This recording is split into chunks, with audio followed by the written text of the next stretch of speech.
Em nome do Pai, do Filho e do Espírito Santo. Amém. Meus queridos irmãos e irmãs, hoje o Evangelho nos fala da aparição de Jesus com os discípulos de Emaús.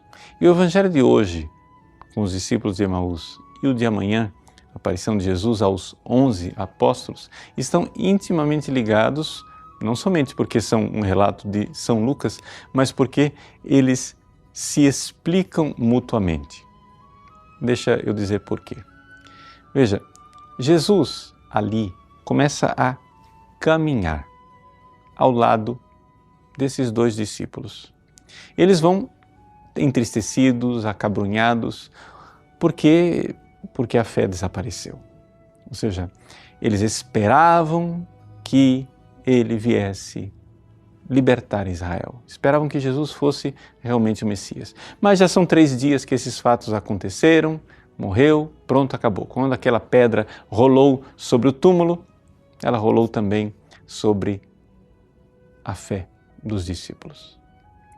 E Jesus então os repreende e diz o quanto eles são lentos de inteligência e de coração, enquanto eles não estão abertos para a graça de Deus que os ilumina. E ele começa a fazer uma meditação nos relatos das Escrituras.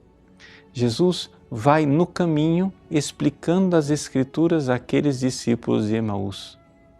E depois eles irão recordar, não ardia o nosso coração enquanto ele nos explicava as Escrituras no caminho? Pois bem, esse é o relato de Emaús. O que acontece é que logo em seguida eles voltam para Jerusalém, se apresentam aos 11 apóstolos reunidos ali no cenáculo e é interessante, Jesus se apresenta aos apóstolos, nós iremos ver isso amanhã, e abre para eles a compreensão das Escrituras. Dali para frente, os apóstolos têm uma chave de leitura das Escrituras. É interessante isso. No caminho de Emaús ele vai explicando. Quando finalmente ele chega e se apresenta aos 11, ele dá agora uma chave definitiva. E que chave é essa? Ele é a chave de leitura. É ele quem abre, ele quem é o sentido das Escrituras. No livro do Apocalipse, o evangelista começa a chorar porque ninguém foi encontrado digno de abrir o livro.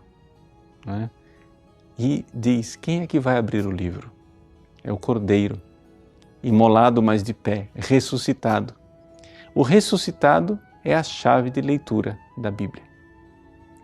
Por isso, a leitura do Evangelho de hoje e de amanhã nos ensina uma coisa básica e fundamental que é para nós, católicos, uma realidade de fé que nós não podemos renunciar.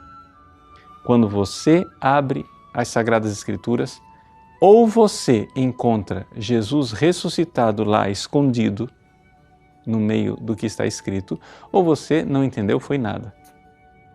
Ou seja, quando Adão dorme e do seu lado é tirado Eva, você tem que ver ali Jesus, que morre na cruz e do seu lado brota a igreja.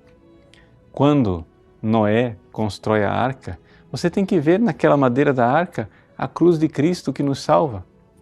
Quando você vê Abraão que sobe o Monte Moriá com Isaac, você precisa ver ali o Cristo que carrega a lenha nas costas, a cruz, e é ressuscitado. Quando os 3 jovens na fornalha ardente são visitados por uma figura, um filho de Deus, um anjo, que é a 4ª pessoa que está lá, você tem que ver ali o ressuscitado. Enfim, todas as Escrituras nos falam de Cristo. E é isso que São Lucas está nos ensinando. É isso que Jesus vai ensinando aos seus discípulos no caminho e continua ainda hoje. ensinando para a Igreja. Toda a Escritura nos fala desta presença do ressuscitado. E isto de uma forma muito concreta, porque na fé somos capazes de experimentar a sua presença. Deus abençoe você. Em nome do Pai, e do Filho e do Espírito Santo. Amém.